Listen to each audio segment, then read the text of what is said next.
Hi guys, my name is Daria Tsvenger and I'm an ambassador here at the Safe Place Inside Your Head. You've seen me many times already on live, so I'm sure you're very familiar with what we are about to do. Today we have our amazing guest, iKAR Wood. Did I pronounce it correctly? Yeah, iKAR is great. Perfect.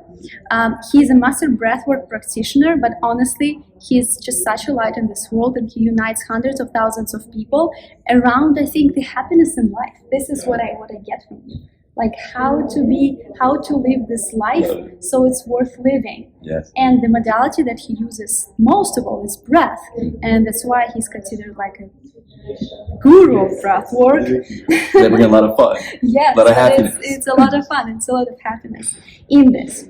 But as you know, every single successful person that you see online, they have different sides of their story, and our goal is to show the sides that you may never see on their social media profiles. Totally. So with that said, the first question is, because this is a mental health thing, have you ever experienced mental health challenges in your life?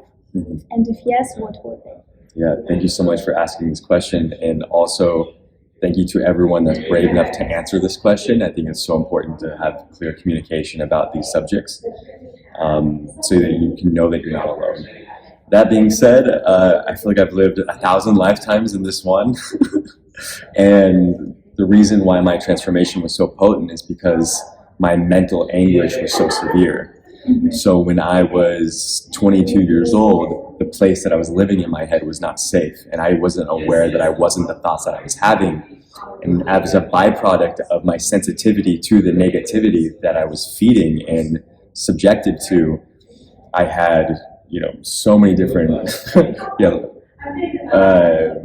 little bit of bipolarity, deep anxiety where I would break out in eczema, depression, bulimia, steroid abuse, upward abuse, kind of the gamut of sexual promiscuity, what I mean? I'm not saying it's a bad thing, I'm just saying it was, to me, it was toxic to numbing myself of something I wasn't fully feeling. So I had like this wide variety of experiences, and it got to a point where I didn't realize that my body could, and my mind and my soul could handle only so much. And I remember I was meditating, and I was like screaming to the universe. I was like, I'll do anything. What do you want? Like, heal this now. What do I need to do? Yeah, just tell me. And just tell me something. And I got immediate ping. And I feel like if you ask from your heart, you'll always get the answer, especially if eventually you can find that space of silence. And it doesn't matter if you have to work like 4 hours of meditating and looking at each thought pass by and cringing at all the shit you did, and then also like feeling the love for your family and then calling your family and apologizing. You know what I mean? There's so many ways to move energy.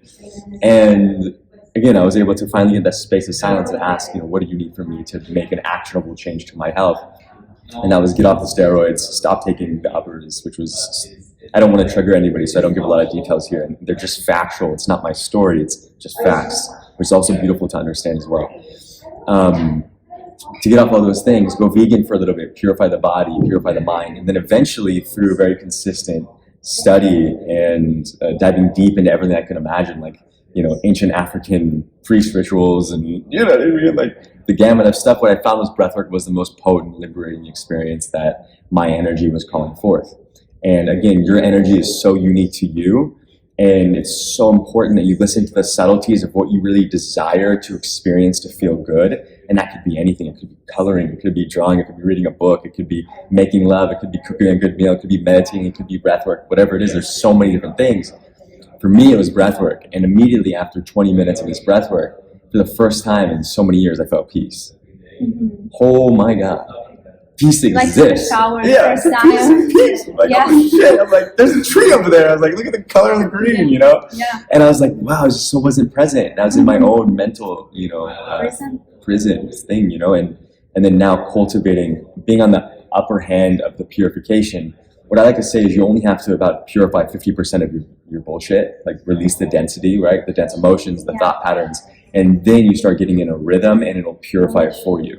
Yeah. So you're just gonna get on the hump of the energy, so you can spiral upwards instead of like contracting and like you breathe into it all. So absolutely. What's the other question? So I'm with you. I'm like, if you've experienced it, I've been there at some point in my life, So you mentioned that you experienced it when you was 22 years old. Was there a particular event that triggered this state? What was the underlying thing? What was your dissatisfaction? Yeah, so I mean, there's a couple different events, but it also helped me love the world better. Like I remember, and I've never told anybody this, but confidentially for whoever's looking at this, and for you, it's like I would rather not talk about this again if I don't have to. But I remember I hooked up with a man that I thought it was a girl.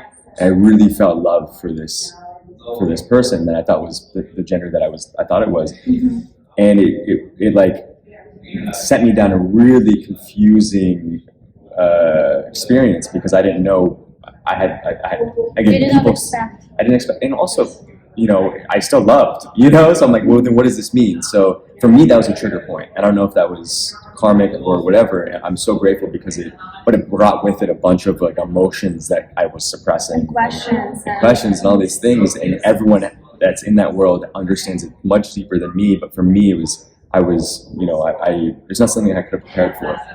So bulimia came from that, and depression and anxiety, because when you're doing that, when you're binging and purging, your hormones are out of whack, and you can't even begin to feel like yourself. And also, men that have this, please speak up, because a lot of men aren't speaking about this, and it's pretty apparent, and women, it's much more in women. But anyways, we should all stick together on these topics. Yeah. So I actually never spoken about these things. So I don't really know how to directly communicate it. I just know that there's been multiple direct experiences that have been peak experiences to re-traumatize something that already is within me and exists. So it was a very intense experience, but it showed me something that I've suppressed or didn't want to face, and then it triggered behaviors that weren't good for me until it got to a point where it was so bad, where like God punches you in the face, the universe punches you in the face, source punches in the face, and says, there's a different way. And also it's a gentle too. It feels like a punch, but it's really just like, I got you. You've always been okay. You always will be okay. And you flow with it downstream instead of forcing upstream. It's interesting how sometimes life directs us towards things that we meant to do in a very painful ways. Yeah. Because when the life gives us a hint, and it's a kind of like a kind hint, sometimes we don't take it. Yeah. And sometimes it takes a very intense and dark experience for a human being to start a path that they're really meant to be. 100%. So the universe knows how hard of a head I was. Yeah, and it's like, and sometimes it can be like a slight punch, and sometimes it can be a really hard punch. Totally. So if you're getting punched in the face right now, know that there's a purpose behind it. There is a purpose, and there is something like somebody, like something moves you towards another side. And if you're going completely different direction, the more radical the move will be. Yeah, beautiful. But at the same time, the worst place to be, I think, is stagnation, when nothing happens. So when bad things happen, there's actually the movement, and movement is always better than no movement at all, because this is what life is about. If we are able to experience the both radical side of things, then we are able to bring this transformation to the people, and that's what you are doing. Let's go. That's why you're able right now to transform people's lives, because you feel them from their bottom. Totally. And that's why you can show them the way to their top, to their personal top.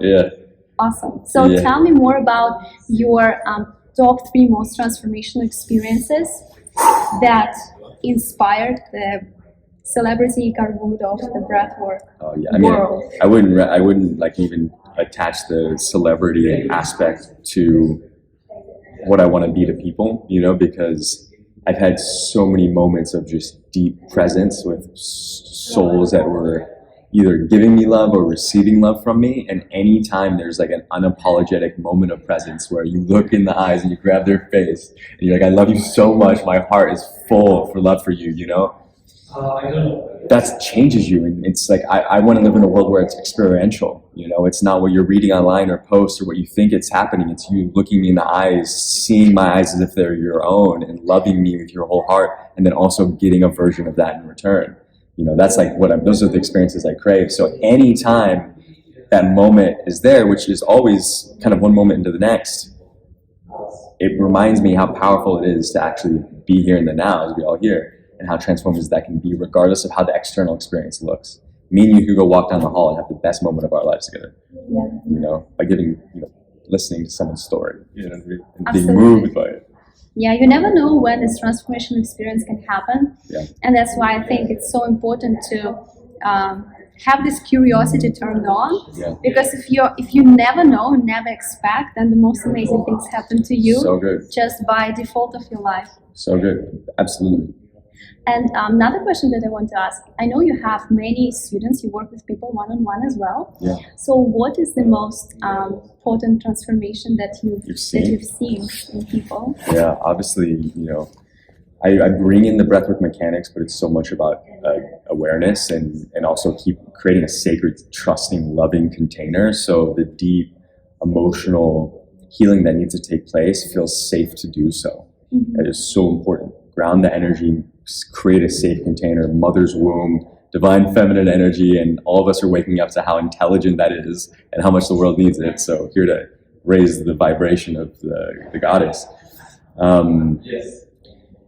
There was a moment where I had my friend, and obviously I can't say any names, but she was experiencing very precise trauma as a kid. I'm not going to say it's bad or good or evil or righteous. It's just, let's say it's something that's less productive that's stuck in your body, mm-hmm. right? And then it's also acting as an inhibitor to your truest expression. Mm-hmm. Okay, so specifically in this story, and I use story wisely, story as in it's a part of you, and yet it is not you. So I'm not saying it's not real. Okay, this is also mm-hmm. super important to honor these emotions. At some level, it was chosen and it was placed there, right, to expand ourselves. Chosen. Yeah, there's a lot of we're trying to walk around when we speak about this, and there's so much humility in learning about this because there's always something new to discover because it's dynamic against individuals. Mm-hmm. It's not like one trauma fits all. It's like everyone's very unique. So anyways, we created this space, and what came up was asphyxiation from her father. And she wasn't able to speak, and she definitely wasn't able to sing, right? And that's everybody can sing, and if you can't, there's something there to be unblocked. And we went through the language of the breath to unlock the body as an instrument, release the tension in the muscles, vibrate and breathe into every cell and express every cell. And she had a moment where she just expanded like this and started singing these hymns from church, just the most beautiful voice. And I was just tears, and I was just in the corner like this, honoring the moment, so grateful, calling in the angels. And in that moment, she got her voice back. And for me, that is more mystical than it is anything science can really speak about right now. And I always say, don't take it offensive, but science is only as good as the consciousness that created it. Yeah, so absolutely. when we release all limitations of what possibly could happen in the moment, you can go back into that fear as a child and expand so greatly in it that all of a sudden you can sing the most beautiful song in an instant when before you didn't feel comfortable doing so.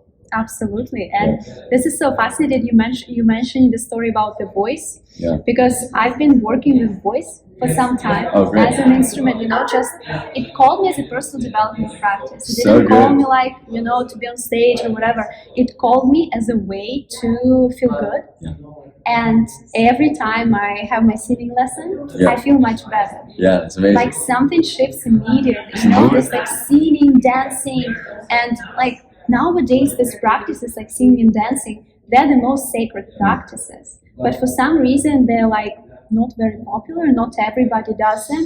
Everybody goes to the gym, but I prefer more people sing and dance. Yeah. This is much more holistic. Yeah. And much more effective for your body and for your mental health together. You're tuning yourself with your own voice. There's we're all vibrational beings, so if you can vibrate your soul, you can heal from the inside, from the subtle to the gross. Yeah. Absolutely. Beautiful. And so many people struggle that they can't express themselves. Their whole and those are the ones that need to speak the most. Their whole life. They just can't, because nobody told them that they're entitled to this. Yeah. People think that it's for special people. That was the first part of my speech today. Before the class, I was just so you know, this is convenience that I have in mind because I have some tools. Mm-hmm. But each and every one of your stories are just as important. So make sure that when it's time, you share it. Absolutely. Anyways, Absolutely. I'll go deep into that, but. Yeah, there are so many topics to go deeper into that. I think you should create your own program, with every single. Do you have something in the works? I have a certification I'm launching in November and January. Okay. And then working on the book, which I'm excited about. Just distill all the knowledge, bring the best, and then everyone disregard what's not useful. Who you're certifying? Breathwork people. Okay, and teachers, perfect. and then So they can facilitate one-on-one the things that you're so studying. powerful. And it's the variety. It's like one-on-one workshops, conferences. I want you to be able to dream as big as you possibly can dream with these tools, because the masses need them and the world's ready for them. And if you want to use it on your sister and your brother and your mom and your dad and your grandpa and your uncle and yourself, like every day, every moment, like take a deep breath. And like also more importantly, like how are you breathing life, you know? Foundation of everything. When you shake someone's hand, are you breathing them in? Are you leading with trust and love, you know? Or are you like closed off and afraid, you know? Yes. So you're like putting this guard and like, oh, is this safe? Is this not? Let me check. What if all people assume that everything is safe rather than that everything is dangerous?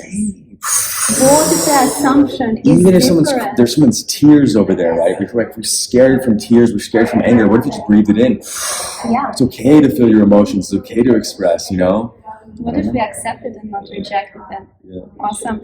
So I want to wrap this up with some words of wisdom from you. Whatever you feel like, you know, whatever you feel in this moment, to convey as a message, maybe a quote that you really love. Sure. Please. I was working out today, and this Osho quote came up, and it said, "You can breathe the world's fear and suffering and pain into your heart, the whole world, and feel it, and you can exhale it back in the world with love." All right, it's that powerful. You can take all of the suffering in the planet, breathe it into your heart, and your heart's as powerful as 100 suns, and that can be transmuted and transferred back in the world as love. So beautiful. Yeah, I mean, let's experience it. So let's all try it before Just felt it. Yeah, just like a little legend. I love it. Thank you so much So, for. where can they find you on Instagram? Oh, me! I'm on this account, and I will make a post, and I will tag your account in my Go account. support her. She's All great. of these things. Thank you for what you're doing. Yes, thank you so much for being here. And tomorrow I will go to your thing at 7 a.m. Yeah, good. Tomorrow I will. Yeah. Bye, everyone. Thank you for Awesome. listening, Bye. too. Thanks.